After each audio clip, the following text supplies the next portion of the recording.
When Bram asked me to talk about technology and how you can use technology to improve your keynote, public speaking, I was trying to figure out what kind of points or notes that I should be sharing with you today. I remember 3 years back, I was invited by an university here in Kuwait because at that time, COVID had hit and all the professors had to start delivering their lectures online and they were lost. They were used to standing on a stage, classroom full of students, 100 students, and delivering their lectures. And suddenly they are in a small box and they did not know how to engage with their students. So I created this presentation. I delivered it to them, a 1-hour presentation. And I pulled this 2 days ago to share the similar thing. And I wanted to see what has changed in the last 3 years since I presented that. And I'm proud to say nothing has changed. Whatever I delivered to this university 3 years ago, I'm going to deliver to you today, except for one point that has changed. And I'll mention to you what that point is. So here I'm going to talk about how you can be effective as a presenter, keynote, workshops, whatever you want to do. And if you are taking part in this challenge, how you can make sure that you are not left behind. The objective is not to use technology to get ahead, but to make sure that technology does not leave you behind. What do I mean by that? There should be a kind of a baseline that when you come, people should be able to hear your message. They should not be hindered by audio, your network, your video. They should hear what you have to say.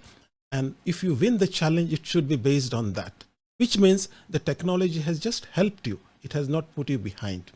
If Bram, for example, in his goodness, invited all of us to Canada and put us in a hotel and did this keynote in an auditorium, then the onus of managing the technology would be with him. He would have to arrange this location. He would have to arrange the audio. He would have to arrange the sound, everything. You just have to go and tell your story. But when we are online, especially in this example of keynote, or very soon, if you are going to take part in your speech contest at the club, area, division, district, and you want to become the world champion of public speaking, then the technology, and if you are going to do it online, then the technology becomes your responsibility. So I'm going to talk about 4 things, that is the tools and technology that you need to use, the communication style that you need to adapt online, any kind of online etiquettes, and some various presentation techniques that are available, like the one that I'm doing right now. You notice I'm not doing a PowerPoint sharing, right? I'm talking to you. At the same time, I'm sharing the key points with you, and that becomes more engaging. So when it comes to tools and technology, in my opinion, the order, the importance, or the sequence of tools and technology to be effective online is, first of all, your connectivity. Whatever happens, you must make sure that when you are delivering your keynote, you have access to the best possible internet connection.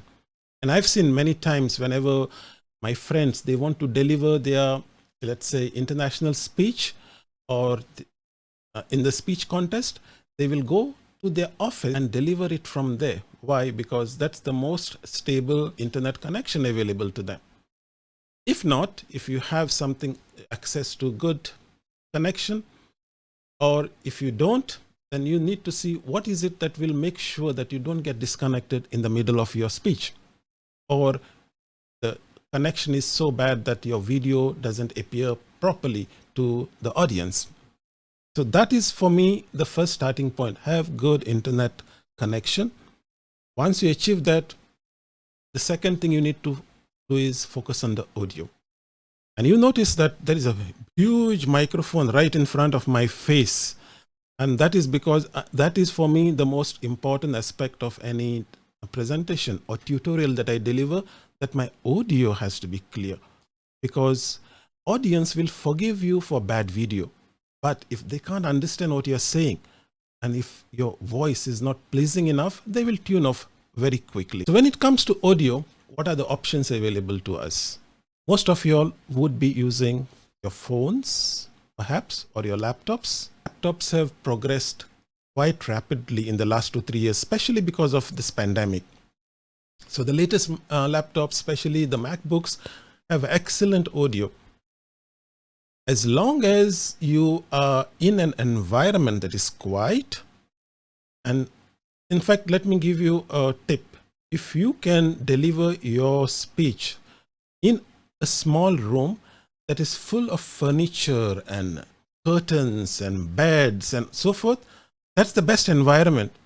You know why? Why do people put all this kind of sound boards all around the room? That is because to avoid the reverb, the sound hitting the wall and coming back and creating that kind of a reverb. So if you're in a room, let's say in a bedroom, you have a lot of furniture, you have sofas, you have beds, you have curtains, they all absorb the sound, which means your sound becomes clear and crisp. So whenever you are trying to deliver your speech and you are limited just with your laptop microphone, for example, try to find a place that is small and it is filled with furniture. If you cannot control that environment, then you need to think about, so for example, I am using here a microphone that is placed right in front of my face. It's called a dynamic microphone. So if you have seen anybody doing podcasts, if you have heard about Joe Rogan, the famous podcaster, he's literally, his mouth is right next to the microphone. He talks like this because he understands the importance of audio and the importance of keeping the microphone as close to your mouth as possible. And in fact, now if you listen to me, probably my audio sounds better than what I sound in person, by the way. It has that DJ kind of quality. But the moment I say from this kind of microphones are more designed to be when you are going to deliver a training, workshop, sitting in one place. What happens if you are going to deliver keynote and you want to stand and deliver? And that means the distance from the microphone to your mouth is increasing. Couple of solutions. Some of you all are using Bluetooth. It might work. Bluetooth tends to be a bit kind of on the laggy side. But if you notice, I'm wearing something like, so this is a wireless microphone. Also, you will notice that in the last 1 or 2 years, this kind of devices have become very common because people have realized that companies have realized people need this kind of devices. And what it allows me to do is follow the same principle. Keep the microphone as close to my mouth as possible. So as I'm walking, the distance from my mouth to my microphone is not changing. So whatever microphone you use, whether it is a dynamic, whether it's a condenser microphone like this, the objective should be to keep the microphone as close to your mouth as possible. So you might have seen whenever you are a call center, for example, what do? They put a headphones and the microphone is sitting right in front of them. What's the objective? Because it should pick up the sound from their mouth and eliminate the surrounding sound. So that is how you will use it. If you are, as I said, limited to using your laptop, find a quiet place and keep the laptop as close to your mouth as possible. That way the microphone can pick up only your audio and not the surrounding sound. Most of you all will be using the camera from your laptop. Because of this COVID, because of people working from home, the manufacturers of laptops have improved their cameras. As I mentioned, they have improved their audio, they've improved their cameras. So to a large extent, you will be able to manage with your laptop video. But in case you are using one of the older laptops, you might consider connecting to a webcam. There are plenty of options available when it comes to webcam. In fact, let me show you. This is my setup, by the way. So you can see my microphone. That's my, not a webcam, that's a camera. And that's a good thing about technology today is most of the digital cameras, if you are passionate about digital cameras, most of the cameras today come with a webcam function. That means you buy the digital camera, maybe to take with you for your holidays, but then you just put a USB cable and becomes a webcam, and a high quality webcam. If you are considering investing in a camera for your travels, for documenting your life, consider looking for a camera that has this USB webcam function, and you will get the best possible, like this, quality from the camera. Let's move on to the next thing. The next thing is the light. Most of us do not pay enough attention to the light and where the light is placed. And sometimes the light could be as simple as buying a nice LED bulb and placing it in front of your laptop so that it lights up your face properly. What I want to highlight to you is all manufacturers have got into the act that people are working from home and they need good light, good audio, good video. So you'll find if you go to your supermarket, you go to Walmart, so you'll find plenty of small LED lights, and you can strategically place them somewhere in front of you. The only advice I have is don't place them right in front of your face, especially if you're wearing glasses, because then they'll reflect in your glass. So you have to keep them a little on the side. That way people can see your face clearly. The camera itself is not as much important as having good light where you are sitting or standing when you're delivering your speech or keynote. And finally, the device. The device is the least important equation in your, you can even use a mobile device, you can use a cheap laptop. Out of this, in my opinion, as long as you have good connectivity and good audio, the rest are incidental. You can deliver an excellent speech with these two elements. Then just pay enough attention to make sure that your video is okay, your light is okay, and then you have a decent device. So that's from the technology point of view. Now, when it comes to communication style, I want you to focus on the camera position. Where you place, if you're using a laptop, let's say, and you're using the laptop camera, where should you place the laptop? It should be at your eye level. And sometimes that's the biggest challenge that we have. We place the laptop on the table, and therefore your camera is looking straight into your nose. And that's not very flattering. So ideally find one or two boxes and keep your laptop on top of the boxes, and then you can speak. If you're using a webcam, find a small tripod stand or something like that and place the webcam at your eye level. Mine is slightly above eye level, but that's the way I prefer it. When you talk about eye contact, we tend to look at the screen where the audience is. We want to see their reaction, as I'm doing right now. But when I do that, you can see that I'm not actually having any eye contact with you. Whenever you're delivering something and you want to focus and convey your message, avoid the temptation of looking at the screen down. Always look into the lens of the camera. That's how you create eye contact. It requires practice, and it's very easy to do. Start up Zoom, start practicing, record, and then you can replay it, share it with your friends, get their input, get their feedback. And this is the only one change that I made from 3 years back. 3 years back, there was no AI. I mean, there was AI, but it wasn't as prevalent as it was today. I'm a Udly ambassador, so I'm very passionate about this product, how it can help us to improve our public speaking, how it can help us to improve the way we speak, speed at which we speak. The advantage or the difference is you get instant feedback. You don't have to record it, send it to your friend and say, hey, can you check it? Can you give me some feedback? You should still do that, by the way. But an AI tool that can quickly analyze your speech, quickly transcribe exactly what you said, and then give you feedback where you could have said something better.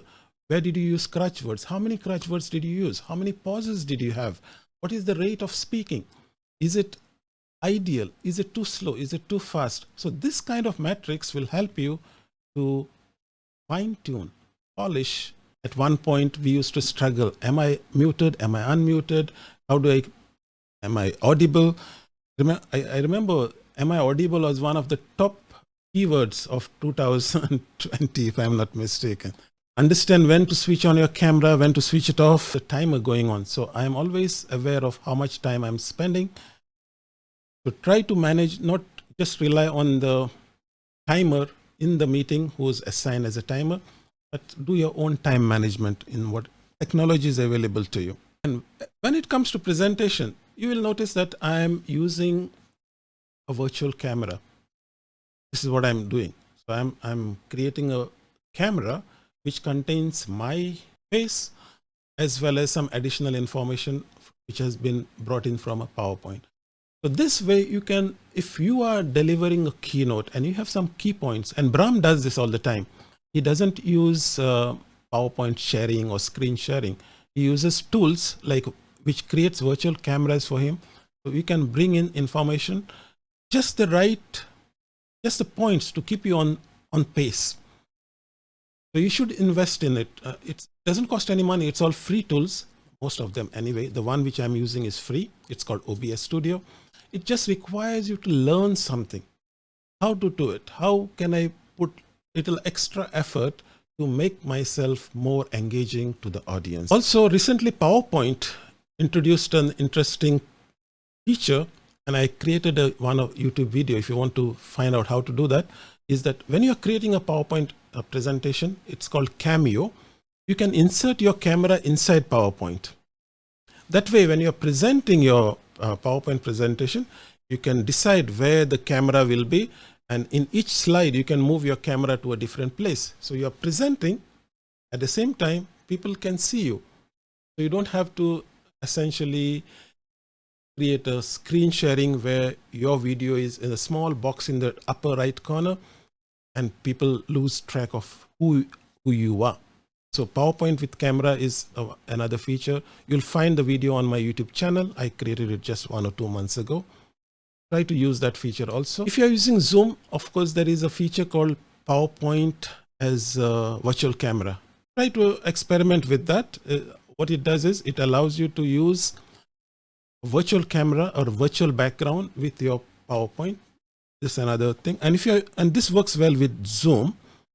On the other hand, if you are using Microsoft Teams, they have an amazing feature called Present Live. When you are having a PowerPoint presentation, and you are delivering to, let's say, your colleagues or to team using MS Teams, then that is the way to do. So these are all of the options available to you when it comes to creating engaging presentation. So that brings me to the end of the presentation part, which is the technology